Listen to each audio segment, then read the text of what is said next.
पर्युषण काळातील मांसबंदीवरून पुन्हा वादाला तोंड फुटलं। मांसबंदी विरोधात आंदोलन करणाऱ्या मनसे गटनेते संदीप देशपांडेंना पोलिसांनी ताब्यात घेतलं। मुंबई पालिकेच्या आदेशानुसार 29 ऑगस्ट आणि 5 सप्टेंबरला देवनार कत्तलखाना बंद ठेवण्यात येणार आहे।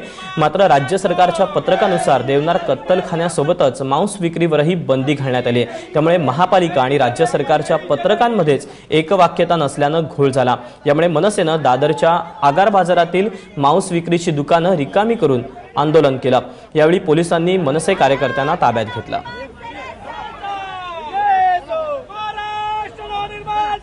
तो आलेले बीएमसीचे अधिकारी ते सांगतात की आम्हाला दुकानं बंद करायचे आदेश आहेत। तुम्ही कत्तलखाना बंद ठेवला, आम्ही काय बोललो नाही, पण इथे तुम्ही दुकानं बंद ठेवणार म्हणजे मी काय खायचं मी काय नाही खायचं हे आता काय याच्यात राज्य सरकार तोंड खुपसणार का?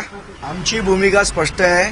आम्ही लोकशाहीमध्ये बॅन कंपल्शन या शब्दांना थारा नाही। भारतीय जनता पक्षाचं म्हणाल तर तो भारतीय जनता पक्ष राहिला नसून भारतीय जैन पक्ष झालेला आहे, त्यामुळे त्याच्याबद्दल न बोललेलंच बरं।